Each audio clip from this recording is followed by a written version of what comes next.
வணக்கம், வந்தனம், நமஸ்தே, நமஸ்கார். எல்லாருக்கும் இனிய காலை வணக்கம் மக்களே. நான் உங்கள் Sanju. Welcome to Sanju current affairs. இன்னைக்கு இந்த வீடியோல நம்ம என்ன பார்க்க போறோம் அப்படின்னா, ஜனவரி 26 மற்றும் 27ஆம் தேதிக்கான கரண்ட் அஃபேர்ஸ் தான் பார்க்க போறோம். நேத்து சண்டே, இன்னைக்கு மண்டேயோடது சேர்த்து தான் இந்த வீடியோல பார்க்க போறோம் மக்களே. ஸோ ஃபர்ஸ்ட் எப்பவும் போல எல்லாருக்கும் happy morning. So class start பண்றதுக்கு முன்னாடி லாஸ்ட் கிளாஸ்ல என்ன பார்த்தோமோ அது ஒரு வாட்டி ரிவைஸ் பண்ணிட்டு இன்னைக்கான கிளாஸ்க்குள்ள போயிடலாம். ஸோ ஜனவரி 25 உடைய கரண்ட் அஃபேர்ஸ் நம்ம சாட்டர்டே பார்த்தோம். அது ஒரு வாட்டி ரிவைஸ் பண்ணிடலாம். என் கூட சேர்ந்து நீங்களும் ஆன்சர் போடுங்க. இந்தியால புவிசார் குறியீடு பொருட்கள் ஜியோகிராபி இண்டிகேஷன் டேக பாத்தீங்க அப்படின்னா 2030ஆம் ஆண்டுக்குள்ள 10,000 வரணும் அப்படின்னு சொல்லிட்டு ஒரு டார்கெட் பிக்ஸ் பண்ணிருக்காங்க. அடுத்த கேள்வி, இந்த ஏரோஸ்பேஸ் அண்ட் டிஃபென்ஸ் பாலிசி 2024 விண்வெளி மற்றும் பாதுகாப்பு கொள்கை 2024 வெளியிட்ட மாநிலம் எது அப்படின்னா உத்தரப்பிரதேசம். அடுத்த கேள்வி, ஆஸ்கர் 2025க்கு நாமினேட் ஆன ஷார்ட் பிலிம் எது அப்படின்னா அனுஜா. அடுத்த கேள்வி, குளோபல் ஃபயர் பவர் இண்டெக்ஸ்ல இந்தியாவுடைய ரேங்க் வந்து 4. அடுத்த கேள்வி, பிசிக்கல் ஹெல்த் இண்டெக்ஸ்ல இந்தியா தமிழ் எந்த மாநிலம் முதலிடம் அப்படின்னா ஒடிசா. தமிழ்நாடு 11வது இடம்னு பார்த்தோம். பெல் அப்படிங்கிற அமைப்பு வந்து ஒரு பேட்டில் ஃபீல்ட் சர்வைலன்ஸ் சிஸ்டம் போர்க்கள கண்காணிப்பு அமைப்பு உருவாக்கி இருக்கு. அதனுடைய பெயர் என்ன அப்படின்னா சஞ்சய். அடுத்த கேள்வி, FIDE chess world cup 2025 2025 chess உலக கோப்பை எங்கு நடைபெற போகுது அப்படின்னா நம்ம இந்தியால தான். அடுத்த கேள்வி, 5வது கேலோ இந்தியா குளிர்கால விளையாட்டு போட்டி கேலோ இந்தியா வின்டர் கேம்ஸ் வந்து லடாக் மற்றும் ஜம்மு அண்ட் காஷ்மீர்ல 2 ஃபேஸா கண்டக்ட் பண்ண போறாங்க. இந்தியாவுடைய லீடிங் விக்கெட் டேக்கர் T20 இன்டர்நேஷனல்ல யார் அப்படின்னா அர்ஷ்தீப் சிங். அடுத்த கேள்வி, தேசிய வாக்காளர் தினம் அதே மாதிரி நமக்கு தேசிய சுற்றுலா தினம் ரெண்டுமே ஜனவரி 25. இப்போ இன்னைக்கான கரண்ட் அஃபேர்ஸ்க்குள்ள போயிடலாம் மக்களே. ஜனவரி 26 மற்றும் 27 முதல்ல தமிழ்நாடு நியூஸ்ல இருந்து போயிடலாம். சோ தமிழ்நாடு நியூஸ்ல எடுத்தோடனே இவங்க ரெண்டு பேரும் யாருன்னு யாருக்காவது அடையாளம் தெரியுதா? பார்த்தா கெஸ் பண்ண முடியுதா யாரால? ஏதாவது ஒன்னு ரெண்டு பேர் கெஸ் பண்ணிருப்பீங்க. சோ இவர் ரெண்டு பேரும் யாரு அப்படின்னா தாளமுத்து மற்றும் நடராசன். பேர் கேள்விப்பட்டிருக்கீங்களா? பேரை கேள்விப்பட்டிருப்பீங்க, ஆளை பார்த்திருக்க மாட்டீங்க. ஓகேவா? சோ இவங்க ரெண்டு பேர் போட்டோவுக்கு வந்து எல்லாரும் மரியாதை செலுத்தியிருக்காங்க. என்னைக்கு அப்படின்னா ஜனவரி 25. சோ அந்த ஜனவரி 25 இன்னொரு அறிவிப்பும் வந்திருக்கு. என்ன அப்படின்னா ஜனவரி 2025 இனிமே தமிழ் மொழி தியாகிகள் தினம் அப்படின்னு சொல்லிட்டு கொண்டாடணும் அப்படின்னு சொல்லியிருக்காங்க. இதுக்கு முன்னாடி அந்த மாதிரி தான் கொண்டாடிட்டு இருந்தாங்க மொழிப்போர் தியாகிகள் தினம் அப்படின்னு. இப்போ தமிழ் மொழி தியாகிகள் தினம் அப்படின்னு சொல்லிட்டு இனிமே கொண்டாடப்படும் அப்படின்னு சொல்லிட்டு புதுசா அறிவிப்பு வந்திருக்கு. என்னைக்கு அப்படின்னா தமிழ் மொழி தியாகிகள் தினம் ஜனவரி 25. முக்கியமா நம்ம தமிழ் மொழிக்காக வந்து நிறைய பேர் தன்னுடைய இன்னுயிரை தியாகம் பண்ணியிருக்காங்க. அதுல முக்கியமா வந்து சொல்லக்கூடியவங்க யாரெல்லாம் அப்படின்னா தாளமுத்து அப்புறம் நடராசன் அப்படிங்கிற ரெண்டு பேர். இவங்க ரெண்டு பேர் மட்டும்தான் வெளியே தெரிகிறவங்க. இதை தாண்டி நிறைய பேர் இருக்காங்க. ஓகேவா? இந்த ஜனவரி 25 1964ல சின்னசாமி அப்படிங்கிற ஒருத்தர் வந்து என்ன அப்படின்னா அவர் வந்து தன்னைத்தானே வந்து பெட்ரோலை ஊத்தி கொளுத்திக்கிட்டார். ஓகேவா? எதுக்காக அப்படின்னா இந்த இந்தி திணிப்புக்கு எதிராட்டு. சோ நம்ம இந்தி திணிப்பு போராட்டம் வந்து 1930கள்ல நடந்திருக்கும். அடுத்தது 1960கள்ல. இவங்க எல்லாம் வந்து இந்த முதல் ஃபேஸ்ல, அதாவது முதல் இந்தி திணிப்பு போராட்டத்துக்கு எதிராட்டு இது பண்ணவங்க. ஜெயில்ல போட்டு அடிச்சு ரொம்ப அடி வாங்கி அப்படி வந்து இறந்து போனவங்க. இவங்கெல்லாம் வந்து பாத்தீங்க அப்படின்னா அந்த இடத்திலே வந்து தன்னுடைய இன்னுயிரை தியாகம் பண்ணவங்க தான் இந்த இந்த சின்னசாமி பட்டவங்க எல்லாம். ஓகேவா? சோ இவங்க எல்லாத்துக்கும் ஒரு நாள் வைக்கணும் அப்படின்னா தமிழ் மொழி தியாகிகள் தினம் சொல்லிட்டு ஜனவரி 25ஆம் தேதி கொண்டாடுறாங்க. ஓகேவா? அடுத்த கேள்வி போயிடலாமா? சோ அதே மாதிரி நமக்கு இன்னொரு தினமும் நமக்கு புதுசா அறிவிச்சிருந்தாங்க கொஞ்ச நாள் முன்னாடி.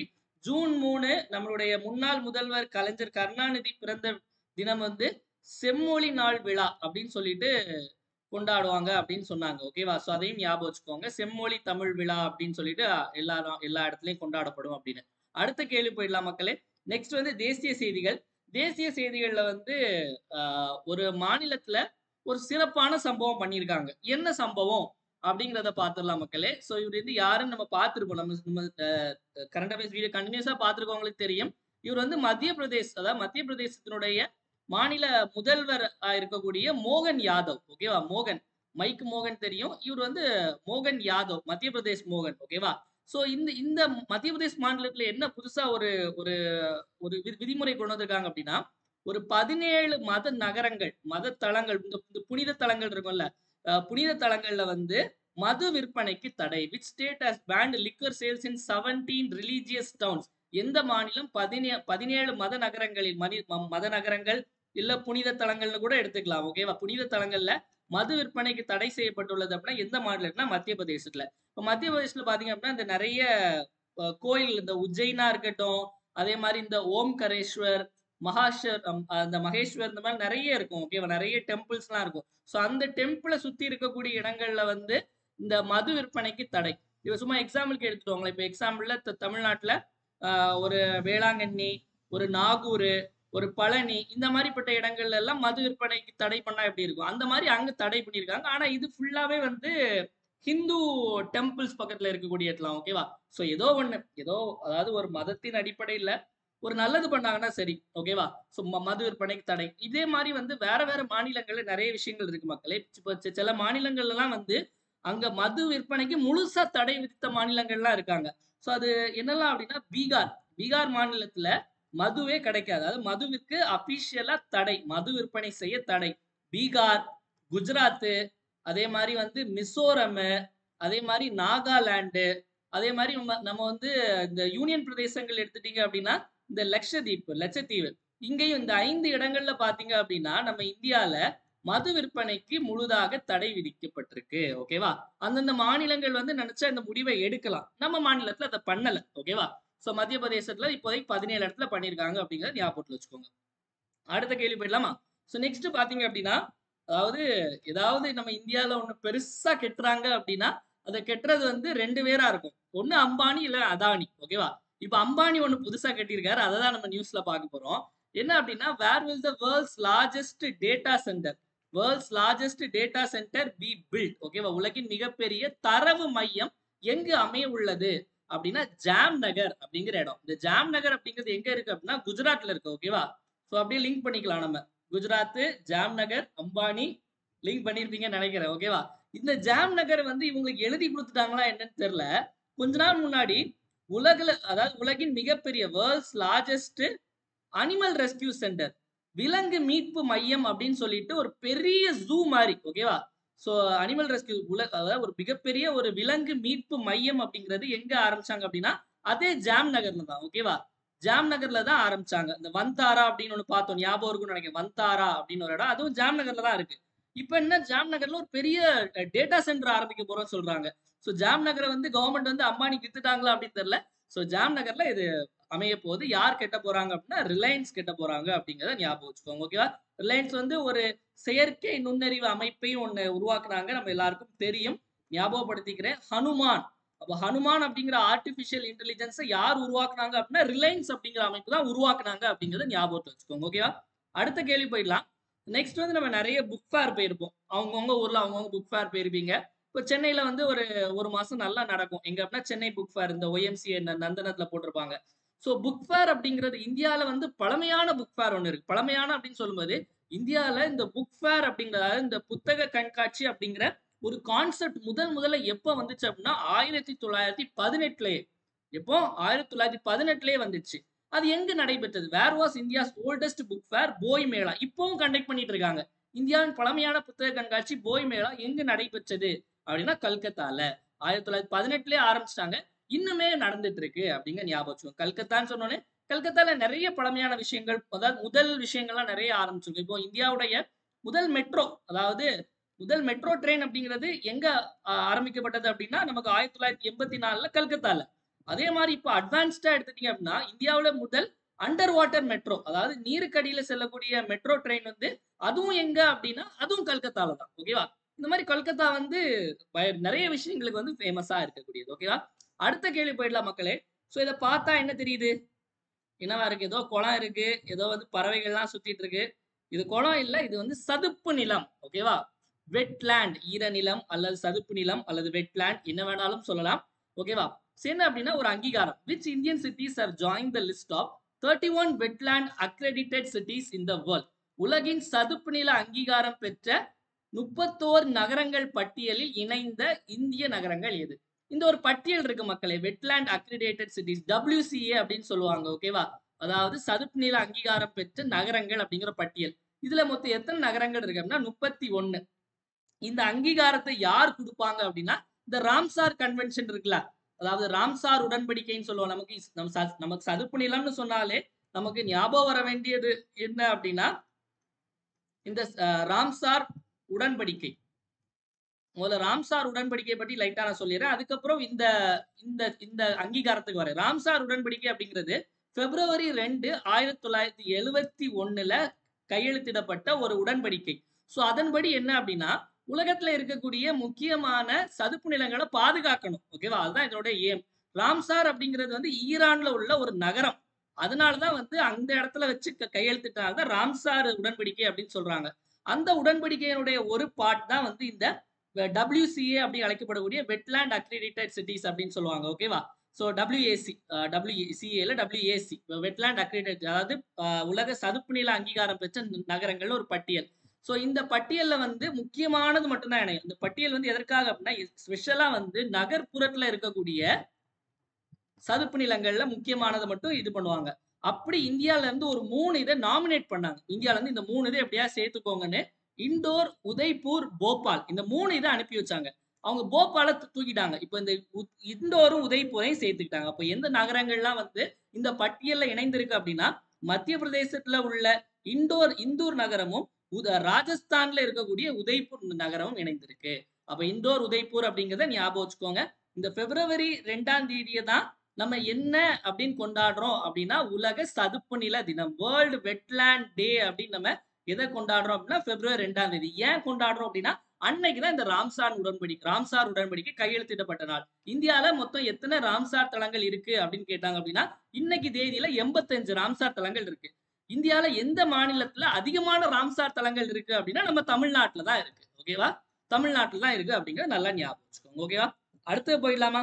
நெக்ஸ்ட் பாத்தீங்க அப்படின்னா இப்போ ஜென்ரலா வந்து இப்போ அதாவது இந்த ஆர்மிலே வந்து ஒவ்வொரு குரூப் இருக்காங்க. இந்த ஆயுதப்படை இருக்காங்கல்ல, அதுல ஒவ்வொரு குரூப் இருக்காங்க. ஒரு குரூப் வந்து இந்த எல்லையை பாதுகாப்பாங்க, இன்னொரு குரூப் வேற ஒரு எல்லையை பாதுகாப்பாங்க அப்படின்னு இருக்கும். அதுல முக்கியமா பாதுகாப்புக்கு இந்த ஃபென்ஸ் இதெல்லாம் இருக்கும், வேலி எல்லாம் இருக்கும். அதை தாண்டி இந்த வின்டர் சீசன்லாம் இருக்கலாம் மக்களே. அதாவது நமக்கு இந்த இந்த குளிர்காலத்துல பாத்தீங்க அப்படின்னா பாதுகாக்கிறது ரொம்ப கஷ்டமா இருக்கும். ஓகேவா? ஏன் கஷ்டமா இருக்கும் அப்படின்னா பனி எல்லாம் நார்த்ல பயங்கரமா இருக்கும். சோ அந்த நேரத்துல எதிரி நாட்டுல இருந்து யாராச்சும் ஈஸியா வந்து ஊடுருவி வந்துடலாம். ஏன்னா வந்து விசிபிலிட்டி இருக்காது, பார்வை நமக்கு டக்குன்னு பார்க்க முடியாது. அதை வச்சுட்டு ஈஸியா வந்து உள்ள வந்துருவாங்க. சோ அதுக்காகவே ஒரு ஸ்பெஷல் ஆபரேஷன் ஒன்னு ஃபார்ம் பண்ணிருக்காங்க. என்ன ஆபரேஷன் அப்படின்னா ஆபரேஷன் சார்த் ஹாவா.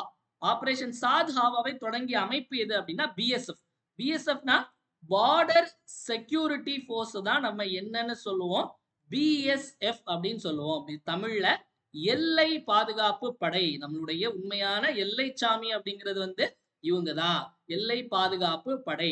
இது எப்ப ஆரம்பிக்கப்பட்டது அப்படின்னா டிசம்பர் 1, 1965. மனித உருவில் இருக்கக்கூடிய எல்லை தெய்வங்கள்லாம் நமக்கு இவங்கதான். ஓகேவா? 1965 ஆரம்பிக்கப்பட்டது. இவங்களுடைய பிரதானமான பணி என்ன அப்படின்னா பாகிஸ்தான் பார்டரையும் பங்களாதேஷ் பார்டரையும் பாதுகாக்கிறது. சோ இப்ப இந்த ஆபரேஷன் எதுக்காக அப்படின்னா இப்ப இந்த வின்டர் சீசன்ல வந்து பாத்தீங்க அப்படின்னா ரொம்ப அடர்த்தியான இந்த ஃபாக் இருக்கும். ஓகேவா? இதனால என்ன ஆகும் அப்படின்னா விசிபிலிட்டி, அதாவது வந்து நமக்கு வந்து டக்குன்னு எதையும் பார்க்க முடியாது, விசிபிலிட்டி ரொம்ப கம்மியா இருக்கும். இதை பயன்படுத்தி ஊடுருவ பார்ப்பாங்க வேற நாட்டுல இருந்து இங்க. சோ அதை தடுக்கிறதுக்காகவே ஸ்பெஷல் ஆபரேஷன் இந்த ஆபரேஷன் சார்து ஹாவா. ஓகேவா? சார்து ஹாவா. அடுத்த கேள்வி போயிடலாம். நெக்ஸ்ட் இன்டர்நேஷனல் நியூஸ்ல பாத்தீங்க அப்படின்னா இப்ப சமீபத்துல வந்து ட்ரம்ப் பதவியேற்றல இருந்து ஒரே கான்ட்ரவர்சி தான். என்ன கான்ட்ரவர்சி அப்படின்னா அவர் சொல்லிட்டாரு இந்த மொத்தமே 2 தான், ஒண்ணு ஆண் இன்னொன்னு பெண். அது தவிர இந்த லெஸ்பியன், கே, எல்ஜிபிடிக்கு எல்லாம் ஒண்ணு கிடையவே செய்யாது அப்படின்னு வந்து ஸ்ட்ரிக்டா சொல்லிட்டாரு. இந்த மாதிரி சொல்லக்கூடிய நேரத்துல ஒரு நாட்டுல சேம் செக்ஸ் மேரேஜை வந்து லீகலைஸ் பண்ணியிருக்காங்க. அந்த சட்டம் வந்து ஆல்ரெடி பார்த்திருக்கோம். இப்போ அந்த சட்டம் வந்து அமல்படுத்தப்பட்டுள்ளது. ஓகேவா? சேம் செக்ஸ் மேரேஜ்னா ஆணும் ஆணும் கல்யாணம் பண்ணிக்கிறது, பெண்ணும் பெண்ணும் கல்யாணம் பண்ணிக்கிறது தான் சேம் செக்ஸ் மேரேஜ். ஓகேவா? So which is the first south east Asian nation to legalize same sex marriage. ஒரே பாலின திருமணத்தை சட்டப்பூர்வமாக்கிய முதல் தென்கிழக்கு ஆசிய நாடு எது அப்படின்னு கேட்டிருக்காங்க. இதுக்கான சரியான விடை தாய்லாந்து. ஓகேவா? சோ தாய்லாந்துல வந்து இந்த சட்டம் கொண்டு வந்த மட்டும் இல்லாம முதல்ல ஒரு 200 ஜோடிகளுக்கு வந்து கல்யாணம் பண்ணி வச்சிருக்காங்க. சோ கல்யாணம் பண்ணி வச்சா அந்த பிரைம் மினிஸ்டர், ஓகேவா, அந்த பிரைம் மினிஸ்டர் ஷின்வாட்ரா அப்படின்னு ஒருத்தங்க, அதாவது அந்த நாட்டினுடைய இளம் பிரைம் மினிஸ்டர். ஓகேவா? சோ ஷினவாத்ரா அப்படிங்கிற ஒருத்தங்க, ஷினவாத்ரா அப்படிங்கிறவங்க தான் அங்க உள்ள இளம் பிரைம் மினிஸ்டர். ஓகேவா? பெண்மணி. சோ அவங்க வந்து போட்டோலாம், இந்த போட்டோ இல்ல, இன்னொரு போட்டோல சென்டர்ல இருந்து போஸ்ட் எல்லாம் கொடுத்துருப்பாங்க. ஓகேவா? சோ தாய்லாந்து அப்படிங்க ஞாபகம் வச்சுக்கோங்க. தாய்லாந்துடைய தலைநகரம் வந்து பேங்காக். தாய்லாந்து தலைநகரம் என்ன அப்படின்னா பேங்காக். தாய்லாந்துடைய கரன்சி என்னன்னு சொல்லுவோம், நாணயத்தை என்னன்னு சொல்லுவோம் அப்படின்னா பாட். ஓகேவா, பாட் அப்படின்னு சொல்லுவோம். நம்ம இந்தியால சேம் செக்ஸ் மேரேஜ், அதாவது ஒரே பாலின திருமணத்தை அங்கீகரிக்கலாமா, அங்கீகரிக்க கூடாதா? அப்படி அங்கீகரிக்கலாம்னா ஏன் அங்கீகரிக்கலாம், அங்கீகரிக்க கூடாதுன்னா ஏன் அங்கீகரிக்க கூடாது அப்படிங்கிற உங்களுடைய கருத்துக்களை கமெண்ட் செக்ஷன்ல சொல்லுங்க. எது நல்லா இருக்குதோ நம்ம நாளைக்கு கிளாஸ்ல ரீட் பண்ணி நம்ம பார்க்கலாம். ஓகேவா, டன். அடுத்தது பாத்தீங்க அப்படின்னா அவார்டு, நிறைய அவார்டு மக்களே. ஸோ வந்து ஆக்சுவலி ரிப்பப்ளிக் டே அவார்ட்ஸ் கொடுத்தாங்க, பத்மா அவார்ட்ஸ், தமிழ்நாட்டில் அவார்ட். இன்னைக்கு வந்து கொஞ்சம் அவார்ட் பார்ப்போம், நாளைக்கு கொஞ்சம் அவார்ட் பார்ப்போம். எல்லாத்தையும் ஒரே நாள்ல திணிச்சா அது நல்லா இருக்காது. ஓகேவா, கொஞ்சம் கொஞ்சமா சாப்பிட்டாதான் நல்லா இருக்கும். ஸோ இன்னைக்கு வந்து நம்ம பத்மா அவார்ட்ஸ் பார்த்துடலாம். ஸோ அதாவது பத்மா அவார்ட்ஸ்ன்னு சொன்னோடனே டக்குன்னு எல்லாருக்கும் ஞாபகம் வர்றது என்ன அப்படின்னா, தல அஜித்துக்கு வந்து நமக்கு என்ன ஆயிடுச்சு அப்படின்னா பத்மபூஷன் விருது கிடைச்சிருக்கு அப்படின்னு சொல்லிட்டு மிக பெருசா கொண்டாடுறோம். அஸ்வின் அவர்களுக்கு கிடைச்சுன்னு கொண்டாடுறோம். இதே இது கண்ணப்ப சம்பந்தன் அப்படிங்கிற ஒருத்தருக்கு வந்து தமிழ்நாட்டுல உள்ளவர் பத்மஸ்ரீ விருது கிடைச்சிருக்குங்க. எத்தனை பேருக்கு தெரியும்? அவர் வந்து ஒரு தெருக்கூத்து கலைஞர். ஓகேவா, சோ இந்த மாதிரி நிறைய பேர் கிடைச்சிருக்கு. யார் யாரு என்னென்ன? தமிழ்நாட்டுல மட்டும் பத்மஸ்ரீ விருது 10 பேரு கிடைச்சிருக்கு. தமிழ்நாட்டுல பத்மபூஷன் விருது 3 பேரு கிடைச்சிருக்கு. ஓகேவா, சோ யார் யாருக்கு என்னென்ன எப்படி எல்லாமே ஓரளவு பார்க்கலாம். இது சம்பந்தமான இந்த அபிஷியல் பிடிஎஃப் நம்ம குரூப்ல போடுறேன். சஞ்சு கரண்ட் அஃபேர்ஸ்னு குரூப் இருக்கும், குரூப்போட லிங்க் கீழே இருக்கும், போடுறேன். அதுலயும் போய் லிஸ்ட்டை பார்த்துக்கோங்க. முதல்ல பத்ம விபூஷன் விருது. ஸோ இந்த விருதெல்லாம் பத்தி பார்க்க முன்னாடி ஜஸ்ட் உங்களுக்கு சில விஷயங்கள் வந்து நான் சொல்லிடுறேன். ஓகேவா, அப்படியே இருங்க.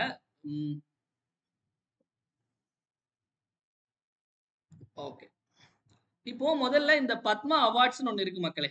இந்த பத்மா அவார்ட்ஸ் அப்படிங்கிறது என்ன அப்படின்னா, இதுல வந்து 3 கேட்டகரி இருக்கு. முதல் கேட்டகரி முதல்ல, அதாவது உயரிய விருது இதுல பாத்தீங்க அப்படின்னா பத்ம விபூஷன் தான் உயரிய விருது. அதுக்கு அடுத்தது கேட்டகரி பாத்தீங்க அப்படின்னா பத்ம பூஷன், அதுக்கு அடுத்து பத்மஸ்ரீ. இதுதான் இந்த ஆர்டர். பத்மா விருதுகள்ல ஆர்டர் வந்து இந்த ஆர்டர் தான். ஓகேவா, சோ இந்த விருதை வந்து எப்போ முதல்ல கொடுக்க ஆரம்பிச்சாங்க அப்படின்னா 1954. ஓகேவா, சோ முதல்ல கொடுக்கும்போது இந்த பெயர் கிடையாது. ஓகே, நம்ம பழைய வீடியோல ஒன்று போட்டிருப்போம். ஸோ 1954 முதல்ல அந்த விருதுகளை வந்து கொடுக்க ஆரம்பிச்சாங்க. அப்போ இதனுடைய பெயர்கள் வேற வேறையா இருந்து இந்த பெயர்கள்லாம் எப்போ வந்துச்சு அப்படின்னா 1955. இந்த விருதை வந்து யார் வந்து செலக்ட் பண்ணுவா அப்படின்னு உங்களுக்கு டவுட் இருக்கு. இந்த விருது வந்து யாருக்கு கொடுக்கணும் அப்படின்னு சொல்லிட்டு யார் முடிவு பண்ணுவாங்க அப்படின்னா ஒரு கமிட்டி இருக்கு. அந்த கமிட்டியுடைய பேர் வந்து பத்மா அவார்ட் கமிட்டி, அதாவது பத்மா விருது குழு. ஓகேவா, பத்ம விருதுகள் குழு அப்படின்னு ஒரு குழு இருக்கு. இந்த குழுவை வந்து யார் அமைப்பாங்க, யாரு கான்ஸ்டிடியூட் பண்ணுவாங்க அப்படின்னா பிரைம் மினிஸ்டர் தான் இந்த குழுவை அமைப்பார். இந்த குழுவினுடைய தலைவர் யாரா இருப்பாங்க அப்படின்னா கேபினெட் செயலாளர், கேபினெட் செக்ரட்டரி. டிவி சோமநாதன் இருக்காருல, இப்ப நம்ம ஊருக்காரர் தான். ஓகே, நம்ம தமிழ்நாட்டுக்காரர் தான். ஸோ கேபினெட் செக்ரட்டரி தான் இதுக்கு வந்து ஹெட்டா இருப்பாரு. கூட வந்து உங்களுக்கு ஹோம் செக்ரட்டரி இருப்பாங்க, வேற பிரசிடென்டோடைய செக்ரட்டரி இருப்பாங்க. இதே மாதிரி கூட ஒரு 4 to 6 பேர் இருப்பாங்க. ஓகேவா, சோ அப்ப இந்த பத்மா அவார்ட் கமிட்டியுடைய தலைவர் யாருன்னு கேட்டா கேபினெட் செக்ரட்டரி. யார் இந்த கமிட்டியை கூட்டுவாங்க அப்படின்னு கேட்டா பிரைம் மினிஸ்டர். ஓகேவா, சோ யார் கூட்டுவாங்கன்னு கேட்டா பிரைம் மினிஸ்டர். லாஸ்ட்ல இதுக்கு அப்ரூவல் யார் கொடுப்பாங்க அப்படின்னா இந்த குழு வந்து இவங்களுக்கு எல்லாம் கொடுக்கலாம் அப்படின்னு சொல்லி சொன்ன பிறகு அப்ரூவல் வந்து பிரைம் மினிஸ்டரும் பிரசிடென்ட்டும் அப்ரூவல் கொடுக்கணும். இந்த விருது பொதுவா வந்து எப்ப அனௌன்ஸ் பண்ணுவாங்க நல்லா புரிஞ்சுக்கோங்க, ரிப்பப்ளிக் டேக்கு தான் அனௌன்ஸ் பண்ணுவாங்க. இந்த விருது வந்து குடியரசு தினத்துக்கு தான் அனௌன்ஸ் பண்ணுவாங்க. விருது வந்து எப்ப கொடுப்பாங்க அப்படின்னா மார்ச் அல்லது ஏப்ரல்ல. ஓகேவா, கொஸ்டின்ல இண்டிபெண்டன்ஸ் டே கொடுக்கலாம், இல்ல வேற ஏதாவது டே கொடுக்கலாம். அதனால தான் சொல்றேன், நான் சொல்ற ஒவ்வொன்றுமே பாயிண்ட்ஸ். ஓகேவா, மார்ச் ஏப்ரல்ல இந்த விருதை கொடுப்பாங்க. இந்த விருதுல வந்து நிறைய கிரைட்டீரியாலாம் இருக்கு. ஓகேவா, அதாவது வந்து ஒரு வருஷத்துக்கு 120 பேருக்கு தான் கொடுக்கணும் அப்படிங்கிற ஒரு கிரைட்டீரியா இருக்கு. அது தேவைப்பட்டா அவங்க மாத்திக்கலாம்.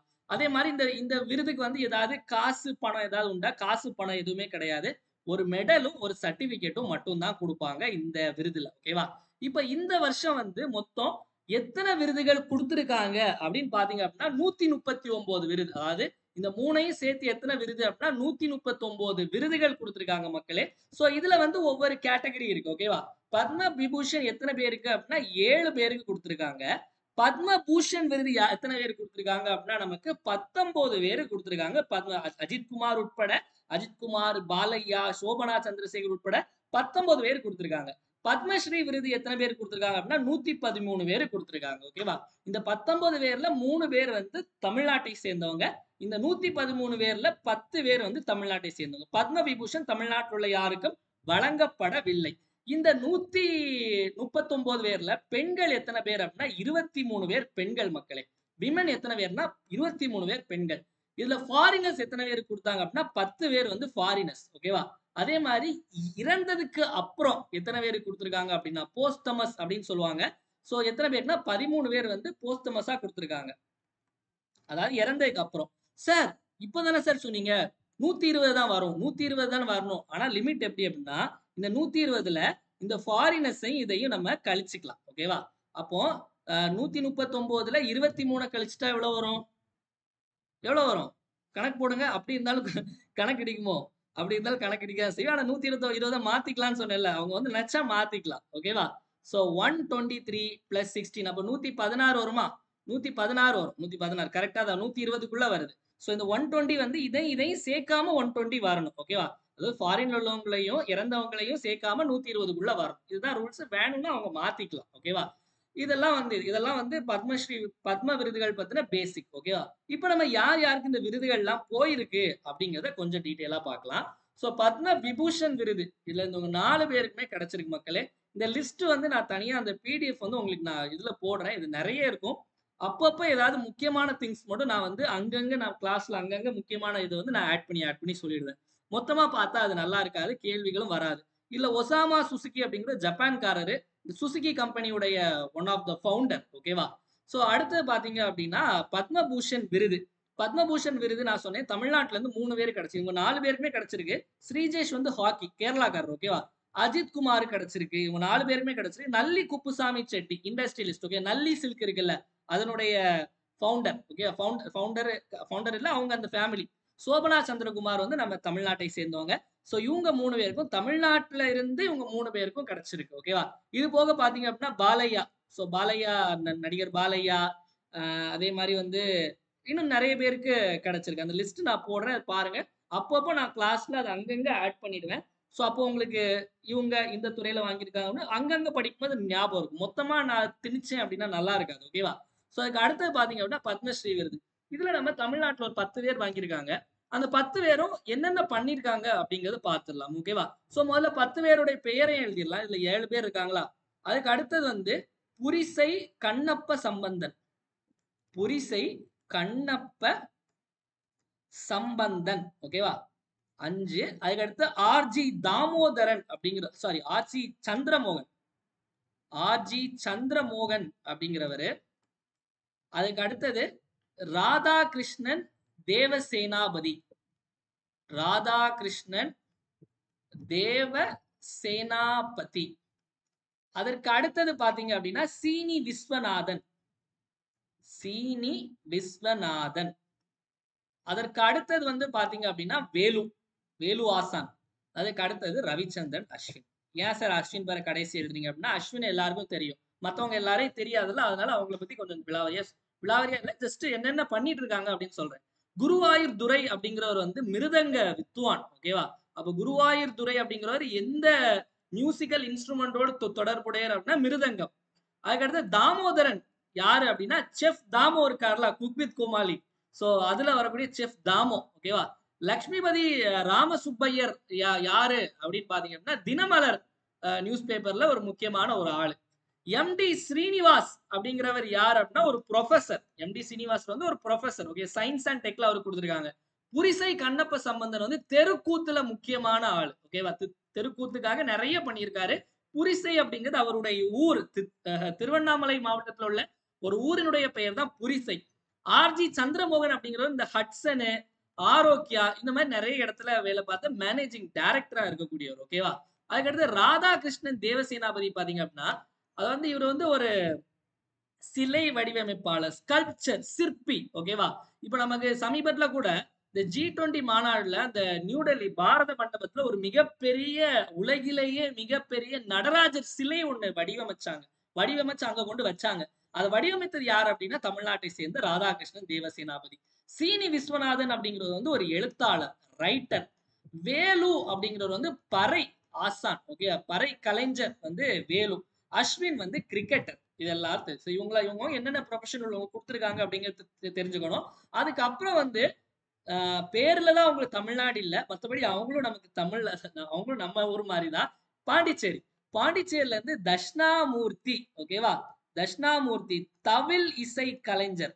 தவில் இசை கலைஞர் தட்சிணாமூர்த்தி அவர்களுக்கும் வந்து பத்மஸ்ரீ விருது கிடைச்சிருக்கு. இவர் வந்து தமிழ்நாட்டுல வரமாட்டாரு, பாண்டிச்சேரியில வருவார். ஓகேவா? டன். சோ இதுதான் வந்து நம்ம தமிழ்நாட்டுல இருந்து யார் யார் வாங்கியிருக்காங்க, பாண்டிச்சேரியில இருந்து யார் யார் வாங்கியிருக்காங்க, அந்த பிடிஎஃப் மொத்தமா யார் போடுறாங்க போடுறேன். ஓகேவா?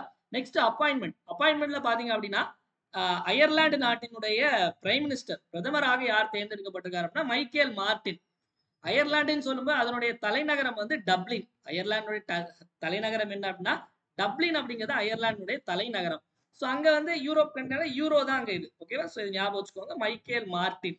கீர் ஸ்டீமர் வந்து யூகே உடைய பிரைம் மினிஸ்டர். ட்ரம்ப் தெரியும், அமெரிக்கா பிரசிடென்ட். இவர் வந்து வைஸ் பிரசிடென்ட் ஜேடி வான்ஸ். அடுத்த கேள்வி போயிடலாம் மக்களே. விளையாட்டு செய்திகள். விளையாட்டு செய்திகள்ல ஹர்ஷ்தீப் சிங் மறுபடியும் ஒரு சாதனை இல்ல, முதல்ல லீடிங் விக்கெட் டேக்கர்னு பார்த்தோம். லீடிங் விக்கெட் டேக்கரா இருந்தாலே அவருக்கு இந்த விருது ஆட்டோமேட்டிக்கா வந்துடும். அது வந்து இது உலக அளவுல ரெக்கக்னேஷன். 2024க்கான சிறந்த T20 கிரிக்கெட் வீரர். ஓகேவா? சிறந்த T20 கிரிக்கெட் வீரர் ஐசிசி விருது யாருக்கு கிடைச்சிருக்கு அப்படின்னு பாத்தீங்க அப்படின்னா ஹர்ஷ்தீப் சிங் அவர்கள் கிடைச்சிருக்கு. பெண்கள் பிரிவுல விமென்ஸ் T20 கிரிக்கெட்டர் யாரு, பெண்கள்ல சிறந்த T20 கிரிக்கெட் வீராங்கனை யாரு அப்படின்னா மெலி கெர் அப்படின்னு ஒருத்தங்க இருக்காங்க. மெலி கெர். இந்த மெலி கெர் எந்த நாட்டை சேர்ந்தவங்க அப்படின்னா நியூசிலாந்து நாட்டை சேர்ந்தவங்க. ஓகேவா? பெண்கள்ல இவங்களுக்கு கிடைச்சிருக்கு.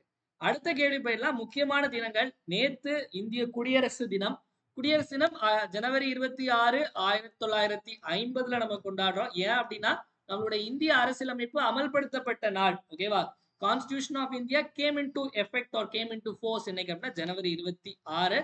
ஸோ இது சம்பந்தமான நியூஸ் எல்லாம் நம்ம நாளைக்கான கரண்ட் அஃபேர்ஸ்ல பார்க்கலாம். அதே மாதிரி நம்ம தமிழ்நாட்டில் உள்ள விருதுகள் ஏன்னா மொத்தமா இருந்தா போர் அடிச்சிடும். ஓகேவா? ஸோ அடுத்த சார் இல்லையேன்னு கேட்காதீங்க, நான் பிரிச்சு வச்சிருக்கேன், நாளைக்கு அதில் எடுப்பேன். ஓகேவா? நெக்ஸ்ட் இன்டர்நேஷனல் கஸ்டம்ஸ் டே, சர்வதேச சுங்க தினமும் நமக்கு ஜனவரி 26. ஓகேவா? சோ இப்போ வந்து தினம் ஒரு திட்டத்துல இன்னைக்கு பார்க்கக்கூடிய திட்டம் சுகன்ய சம்ருதி திட்டம். ஓகேவா? அதாவது இந்த பொன்மகள் சேமிப்பு திட்டம் அப்படின்னு சொல்லுவாங்க, செல்வ மகள் சேமிப்பு திட்டம் தமிழ்ல. ஓகேவா? சோ இந்த ஸ்கீம் என்னன்னு பாக்குறதுக்கு முன்னாடி மறக்காம வீடியோ பார்த்துட்டு இருக்கவங்க எல்லாம் ஒரு லைக் பண்ணிட்டு வீடியோ அப்படியே கண்டினியூ பண்ணி பாருங்க. ஏன்னா உங்களுடைய லைக்ஸ் தான் என்னுடைய மோட்டிவேஷன். அதனால மறக்காம ஒரு லைக்கை தட்டி விட்டுட்டு அப்படியே பாருங்க மக்களே. சோ இதுல பாத்தீங்கன்னா இந்த திட்டம் என்னைக்கு ஆரம்பிச்சாங்கன்னா இது வந்து ஜனவரி 22, 2015. எங்கேயோ கேள்விப்பட்ட தேதி மாதிரி இருக்கு. இப்பதானே சார் சமீபத்துல பார்த்தோம். பானிபட்ல தான் இந்த திட்டமும் லான்ச் பண்ணாங்க ஹரியானால. சார் பேட்டி பச்சோ பேட்டி படோ திட்டம் இங்க அதனுடைய ஒரு சப்ஸ்கீமா தான் இந்த சுகன்ய சம்ருதி திட்டத்தை ஆரம்பிச்சாங்க. ஓகேவா? இந்த திட்டம் பாத்தீங்க அப்படின்னா அதாவது பெண் குழந்தைகள் பிறந்தவங்க காசு சேமிக்கிறதற்கான திட்டம். இதுல பாத்தீங்க அப்படின்னா அதாவது பேங்க்ல அக்கௌண்ட் ஓபன் பண்ணி நீங்க வந்து காசு அதுல போட்டு சேமிக்கலாம். ஓகேவா? போஸ்ட் ஆபீஸ்ல. ஓகேவா? சோ இதுல பாத்தீங்க அப்படின்னா முதல்ல உங்களுக்கு இந்த திட்டத்துல சேரணும் அப்படின்னா முதல்ல நீ நல்லவனோ கெட்டவனோ இந்தியன் சிட்டிசனா இருக்கணும். அதுக்கப்புறம் பாத்தீங்க அப்படின்னா அந்த பெண் குழந்தைக்கு வந்து 10 வயதுக்கு முன்னாடி நீங்க சேர்ந்துடணும். அதாவது பிலோ 10 இயர்ஸ் 10 வயது ஆகிறதுக்கு முன்னாடி இந்த செல்வ மகள் சேமிப்பு திட்டத்துல சேர்ந்துடணும். 10 வயசுக்கு மேலனா சேர முடியாது. ஓகேவா? அதுக்கு அடுத்தது பாத்தீங்க அப்படின்னா இதுல இன்னொரு முக்கியமான விஷயம் என்ன அப்படின்னா இதுல நீங்க ஒரு வருஷத்துக்கு வந்து இவ்வளவு போடணும் அப்படி கிடையாது. மினிமம் நீங்க ஒரு வருஷத்துக்கு 250 ரூபாயில இருந்து அதிகபட்சமா நீங்க 1.5 லட்சம் ரூபாய் வரைக்கும் போடலாம். 250 ரூபாயில இருந்து 1.5 லட்சம் ரூபாய் வரைக்கும் போடலாம். இந்த அமௌண்ட் பாத்தீங்க அப்படின்னா இந்த அக்கௌண்ட் பாத்தீங்க அப்படின்னா இதை நீங்க பெண் குழந்தைகளுக்கு 18 வயசு ஆகும்போது அல்லது 10th ஸ்டாண்டர்ட் போறாங்க, 10th ஸ்டாண்டர்ட் முடிக்கிறாங்க அப்படின்னா அந்த அக்கௌண்ட் அந்த பெண்கள் வந்து அவங்க கண்ட்ரோலுக்கு எடுத்துக்கலாம். இது வந்து காசு எப்ப வித்ட்ரா பண்ணலாம் அப்படின்னா இப்போ உங்களுக்கு ஹையர் எஜுகேஷன் உயர்கல்விக்கு தேவைப்படும் போது 50% வித்ட்ரா பண்ணிக்கலாம். இதை கேட்கும் போது என்னடா ஸ்கீம் இப்படி டிசைன் பண்ணிருக்கான்னு இருக்கு. மேரேஜுக்குன்னா 100% வித்ட்ராவல் பண்ணலாமா? இது என்ன கொடுமை அப்படின்னு தெரியல. மேரேஜுக்குன்னா 100% வித்ட்ரா பண்ணலாமா, ஹையர் எஜுகேஷனுக்குன்னா 50% தான் வித்ட்ரா பண்ணலாம் அப்படின்னு சொல்றாங்க. ஓகேவா? இந்த மாதிரி நிறைய கிரைட்டீரியா இருக்கு. இதெல்லாம் முக்கியமான கிரைட்டீரியா. ஓகேவா? சோ அடுத்து போயிடலாம். நெக்ஸ்ட் கமெண்ட் யுவர் ஆன்சர் செக்ஷன்ல நேத்து கேட்ட கேள்விக்கான சரியான விடை வந்து 2431. ஓகேவா? 2431 நிறைய பேர் கரெக்டான ஆன்சர் போட்டிருந்தீங்க. இப்போ இன்னைக்கான கேள்வி identify one of the non federal feature of the constitution. அரசியல் அமைப்பின் கூட்டாட்சி கூறு அல்லாத ஒன்றை கண்டறிய. நெகிழும் அரசியலமைப்பு ஃபிளெக்சிபிள் கான்ஸ்டிடியூஷன், இண்டிபெண்டன்ட் ஜுடிஷியரி சுதந்திரமான நீதித்துறை, ஈரவை நாடாளுமன்றம், bicameral legislature, supremacy of the constitution அனைத்திலும் மேல. இது என்ன ஆன்சர் அப்படிங்கிறது சரியான ஆன்சர் மறக்காம கமெண்ட் செக்ஷன்ல கமெண்ட் பண்ணுங்க மக்களே. மறக்காம லைக் பண்ணிட்டு வீடியோ பாருங்க. நெக்ஸ்ட் நம்மளுடைய 1 year current affairs subscription one year current affairs subscription வந்து அக்டோபர் 2024 இருந்து செப்டம்பர் 2025 வரை குரூப் 2 பிலிம்ஸ் வரைக்கும் உங்களுக்கு இதை மட்டும் படிச்சாலே போதும் மக்களே. இல்ல வீக்லி கரண்ட் அஃபேர்ஸ் பிடிஎஃப் அனுப்பிடுவோம். வீக்லி கரண்ட் அஃபேர்ஸ் டெஸ்ட் வைப்போம். டெஸ்ட் பிடிஎஃப், எக்ஸ்பிளேஷன் பிடிஎஃப் எல்லாமே வரும். டெஸ்ட் லிங்க்கும் உங்களுக்கு வரும். இதே மாதிரி வந்து ஒவ்வொரு வாரமும் வரும். மாசத்துக்கு மந்த்லி கம்பைலேஷனும் கொடுப்போம். தமிழ் இங்கிலீஷ் ரெண்டுலையும் இருக்கும். இந்த மெட்டீரியல் பிடிஎஃப் எப்படி இருக்கும் அப்படின்னா இந்த மாதிரி இருக்கும். இது ஜனவரி 3rd வீக் ஆனது. கிளாஸ்ல எடுக்கிற கண்டென்ட், கிளாஸ்ல சொல்ற எக்ஸ்ட்ரா பாயிண்ட்ஸ், கிளாஸ்ல சொல்லாத நிறைய கரண்ட் அஃபேர்ஸ், இன்னும் நிறைய ஆடட் பாயிண்ட்ஸ் வந்து இதுல சேர்த்திருப்போம். இம்பார்ட்டன்ட் எல்லாத்தையுமே வந்து ரெட்ல ஹைலைட் பண்ணி கொடுத்துருப்போம். இதுல வந்து முதல்ல இங்கிலீஷ்ல இருக்கும், அடுத்து வந்து தமிழ்ல கொடுத்துருப்போம். டெஸ்ட் பாத்தீங்க அப்படின்னா டெஸ்ட் தனியா லிங்க்ல கண்டக்ட் பண்ணுவோம். ஸோ இதுல ஆப்ல தனியா கூகுள் லிங்க் மாதிரி வரும். இது பாத்தீங்க அப்படின்னா டெஸ்ட் கொஸ்டின்ஸும் உங்களுக்கு ஸ்டேட்மெண்ட் வைஸ், அதே மாதிரி வந்து மேட்ச் த ஃபாலோயிங், அதுக்கு அடுத்தது வந்து சூஸ் த கரெக்ட் பேர், சரியான இணையை தேர்ந்தெடுக்கும். இதுலயும் கொஞ்சம் எக்ஸ்ட்ரா பாயிண்ட்ஸ் அங்கங்க ஆட் பண்ணி எக்ஸ்பிளனேஷன்ல அதை உங்களுக்கு தெளிவா விளக்கி இருப்போம். ஓகேவா? ஸோ இந்த 1 இயர் கரண்ட் அஃபேர்ஸ் சப்ஸ்கிரிப்ஷன் வேணும்னு நினைக்கிறவங்க 9445275642 அப்படிங்கிற இந்த நம்பருக்கு 750 ஜிபே அல்ல போன்பே பண்ணிட்டு இதே நம்பருக்கு நீங்க வாட்ஸ்அப்ல ஸ்கிரீன்ஷாட் அனுப்பி நீங்க ஜாயின் பண்ணிக்கலாம் மக்களே. TNPSC, SSC, railway, TNUSRB, Pondicherry எக்ஸாமுக்கு இதை தவிர வேற எதுவும் படிக்கணும்னு அவசியம் இல்லை. சாம்பிள் வேணும்னா இதே நம்பருக்கு வாட்ஸ்அப்ல டெக்ஸ்ட் பண்ணுங்க, நான் சாம்பிள் அனுப்பி விடுறேன். நெக்ஸ்ட் நம்மளுடைய சஞ்சு கரண்ட் அஃபேர்ஸ் அப்படிங்கிற டெலிகிராம் பேஜ் இருக்கு. அதோட லிங்க் வந்து கீழே டிஸ்கிரிப்ஷன்ல ஃபர்ஸ்டே கொடுத்துருப்போம். அந்த லிங்கை கிளிக் பண்ணி ஜாயின் பண்ணிக்கோங்க. இல்ல டெலிகிராம்ல போய் சஞ்சு கரண்ட் அஃபேர்ஸ் டைப் பண்ணி ஜாயின் பண்ணிக்கோங்க. இல்ல நம்ம டெய்லி சிஏ குவிஸ் போடுவோம். அதே மாதிரி news paper cutting. So news paper cutting பாத்தீங்க அப்படின்னா தினம் தமிழ்ல தினமணி, இங்கிலீஷ்ல தி ஹிந்து போடுவோம். ஒரு 2 நாள் ஊர்ல இருக்கனால கொஞ்சம் அந்த நியூஸ் பேப்பர் கிடைக்கிறதுல கொஞ்சம் தட்டுப்பாடா இருக்கு, கொஞ்சம் உள்ள இருக்கிறனால.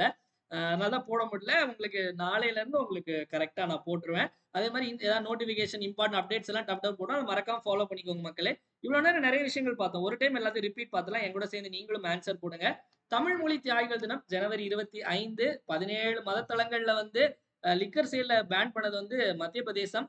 உலகின் மிகப்பெரிய தரவு மையம் டேட்டா சென்டர் வந்து ஜாம்நகர் குஜராத்ல அமைய போகுது. போய் மேளா கொல்கத்தால, அதுக்கடுத்து 31 நகரங்கள் அந்த சதுப்பு நகரங்கள் பட்டியல்ல இண்டோரும் உதய்பூரும் வந்து ஆட் பண்ணியிருக்காங்க. ஆபரேஷன் சாத்ஹாவா பிஎஸ்எஃப் உடையது. சேம் செக்ஸ் மேரேஜை லீகலைஸ் பண்ண முதல் சவுத் ஈஸ்ட் ஏஷியன் நேஷன் வந்து தாய்லாந்து. பத்மபூஷன் விருது இவங்க 4 பேருக்கும் கிடைச்சிருக்கு. அந்த பிடிஎஃப் நான் போடுறேன். பத்மபூஷன் விருதும் இவங்க எல்லாருக்கும் கிடைச்சிருக்கு. பத்மஸ்ரீ விருதும் இவங்க எல்லாருக்கும் கிடைத்திருக்கு. இதுல அயர்லாந்துடைய பிரதமர் யார் அப்படின்னா Michael Martin. T20 cricketer of the year யாருக்கு விருது வந்து ஹர்ஷ்தீப் சிங் அவர்களுக்கு. இந்திய குடியரசு தினம், சர்வதேச சுங்க தினம் ரெண்டும் ஜனவரி 26. வீடியோட எண்டுக்கு வந்தாச்சு மக்களே. வீடியோ பிடிச்சிருந்தா மறக்காம லைக் பண்ணுங்க, உங்க ஃப்ரெண்ட்ஸ் எல்லாருக்கும் ஷேர் பண்ணுங்க. வீடியோ யூஸ்ஃபுல்லா இருந்து நினைச்சீங்கன்னா மறக்காம கமெண்ட் செக்ஷன்ல வீடியோ எப்படி இருந்துச்சு அப்படிங்கறத கமெண்ட் பண்ணுங்க. ஏன்னா உங்களுடைய கமெண்ட்ஸ் தான் என்னுடைய பூஸ்ட், போனிட்டா, ஹார்லிக்ஸ், மைலோ, காம்ப்ளான் எல்லாமே. அதனால மறக்காம கமெண்ட் செக்ஷன்ல கமெண்ட் பண்ணுங்க. டெலிகிராம்ல போடுற குவிஸ் எல்லாரும் மறக்காம அட்டன் பண்ணுங்க மக்களே. மீண்டும் வந்து நாளை காலையில 5 மணிக்கு கரண்ட் அஃபேர்ஸ் கிளாஸ் சந்திப்போம். நன்றி, வணக்கம். இந்த நாள் இனிய நாளாக அமையட்டும். வாழ்க தமிழ், வளர்க தமிழ்நாடு.